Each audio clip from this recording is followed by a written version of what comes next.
DSC preparation కి మిగిలిన తక్కువ సమయాన్ని డిఎస్సి 2024 యాప్ లేదా DSC2024.com తో జాబ్ ని సాధించండి. పాక్ భారత్ ను కవ్విస్తోంది, రెచ్చగొడుతోంది. లోపల భయం బయటకు కనిపించకుండా ఉండేందుకు పడరాని పాటలు పెడుతోంది.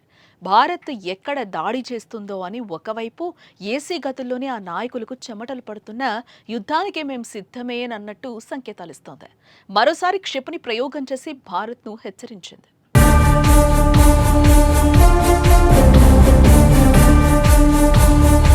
భారత్ సర్జికల్ స్ట్రైక్ చేస్తుందా? పీఓకేలో ఉగ్ర శిబిరాలపై బాంబుల వర్షం కురిపిస్తోందా? అటాక్ ఎక్కడ చేయనుంది? ఏ వైపు నుంచి బాంబు వర్షం కురవనుంది? ఇలాంటి ప్రశ్నలతో పాకిస్తాన్ భయపడుతోంది. ఏ క్షణమైనా భారత్ దాడి చేస్తుందని భావించి అప్రమత్తమైంది. పీఓకేలో బంకర్లు శుభ్రం చేస్తున్నారు. భారత్ ఏ క్షణమైనా దాడి చేసే అవకాశం ఉందని స్థానికులు 2 నెలలుగా సరిపడా నిత్యావసర వస్తువులు, మందులు సిద్ధం చేసుకోవాలని ప్రభుత్వం సూచించింది. యుద్ధానికి సిద్ధంగా ఉండాలని పౌరులకు తెలిపారు. అంతేకాకుండా పీఓకేలో రిజర్వ్ బలగాలను కూడా రంగంలోకి దింపింది పాకిస్తాన్. భారత సైన్యం టార్గెట్ చేస్తుందన్న భయంతో మదరాసాలను మూసివేసింది. ఈ క్రమంలోనే బాలిస్టిక్ క్షిపణి షాహీన్ 2ని ప్రయోగించింది.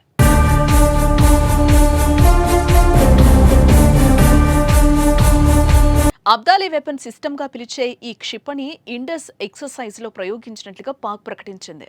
ఈ క్షిపణి ఉపరితలం నుంచి ఉపరితలంపై 450 కిలోమీటర్ల లక్ష్యాన్ని ఛేదించగలదని పాకిస్తాన్ ప్రకటించింది. పహల్గామ్ ఉగ్రవాద దాడి తర్వాత భారత్ ఉద్రిక్తతలు పెరుగుతున్న నేపథ్యంలో పాకిస్తాన్ ఈ క్షిపణి పరీక్ష చేపట్టడం మరింత ఉద్రిక్తతను రేపుతోంది. భారత్ ను రెచ్చగొట్టేందుకే పాక్ క్షిపణి ప్రయోగం చేపట్టిందని విశ్లేషకులు భావిస్తున్నారు.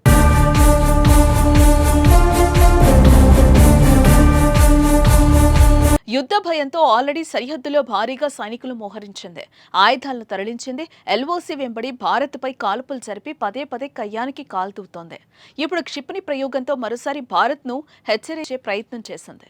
2019లో పుల్వామా దాడికి ప్రతీకారంగా పాకిస్తాన్పై సర్జికల్ స్ట్రైక్ చేసింది. అదే తరహాలో దాడులు చేయొచ్చని భావించి క్షిపణులను సిద్ధం చేస్తోంది. మరి భారత్ దాడి చేస్తుందో లేదో తెలియదు కానీ పాక్కు మాత్రం కంటి మీద కునుకు లేకుండా పోతోంది.